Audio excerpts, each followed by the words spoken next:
أعوذ بالله من الشيطان الرجيم بسم الله الرحمن الرحيم ایمان ما ډاکټر زمین حسین ده ز ټی ایچ کیو هاسپټل الیزای انچارج ام دا مو دویم میسج ده سوشل میډیا باندې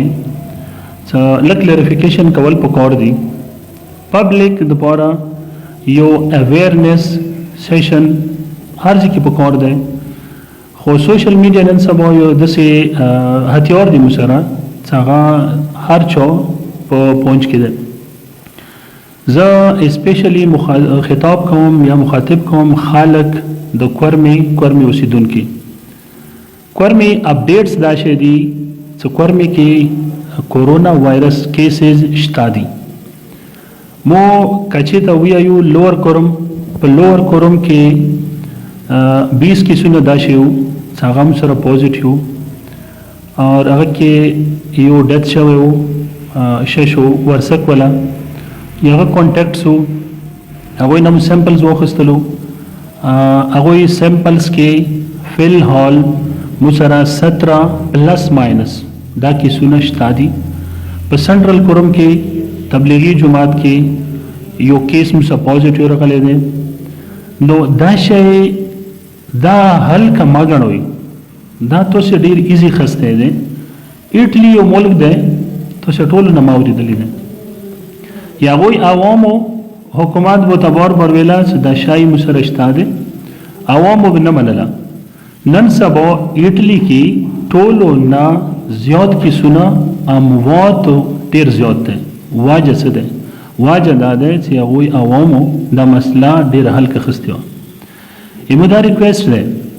کدا افواوانی خلق کوئی گوتا درچئی دا بالکل ما منوی گورا وبا شتا ده دی افیکٹ نہ صرف پاکستان کے دے ایدی اثرات نہ صرف پا امریکی کے دی ایدی اثرات نہ صرف پا دبئی یا سعودیہ کی دی نہ پا ایران کی دی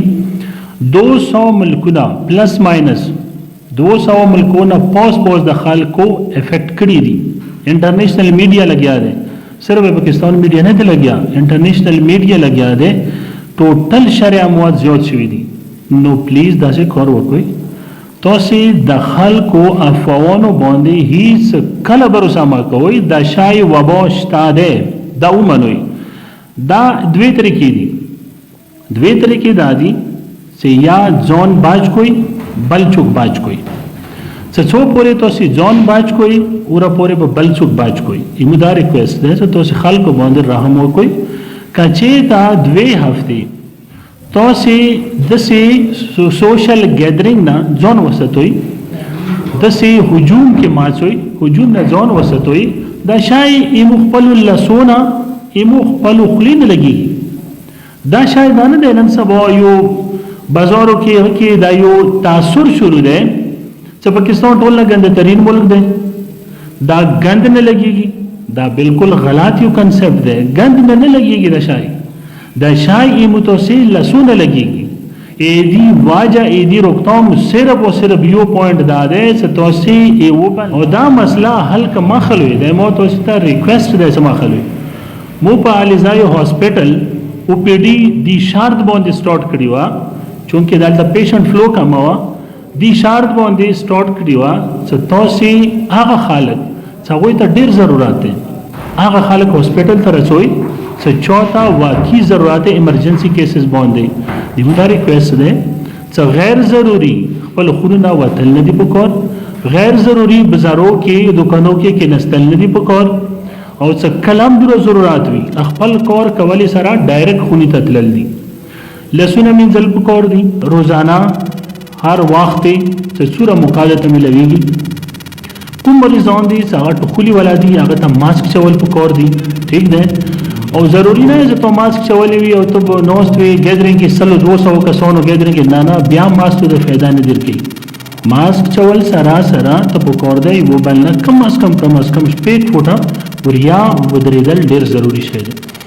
ایمو لیزای هسپتال لګ اپډیټس دیر کوم لیزای هسپتال کې مو یو ریفرل ډیسک جوړ کړی دی کله مریضان انټر کیږي مو ته دا ډیویژن کوي چې کوم مریض ټوخلی والا دی کوم مریض ټوخلی والا نه دی ټوخلي والا مریض مو بیل طرف ته کسو بیل پروتوکول څخه کسو ټوخلي والا مریض سنوي مطلب یا زړه والا مریض وي بلډ پریشر والا مریض وي معدې والا مریض وي یا تبعي وته هغه مو بیل ول باندې کسو لزای هسپتال کې کوم مو دلته هغه کړی دی پریپریشن کړی دی کورونا وارد د پورا پینډیمک د پورا مو سره آیسولیشن وارد دی 26 بیډډ آیسولیشن وارد دی خدای د ضرورت پیښ ماتي مو سره یو ایچ ډی او دی هغه درو بیډو باندې مشتمل دی نو الحمدلله اوس پورې لزای ته سسپیکټډ کیس نه دی راغلی مو سره داسې کیس نشته دی مو کوشش دا دی چې عوام اویر کو عوام خبر کو خو ما دا ریکویسٹ دی چې څومره دلته نیگیټیو مایند چلیږي او پازیټیو مایند نه چلیږي تاسو مو ریکویسٹ دی تاسو دا شای پازیټیو باندې واخلئ مخکې رمضان روان دی تاسو دا 2 هفته خپل ځان خیال وساتئ دا شای به د تاسو شکست باندې ورکوي وسلام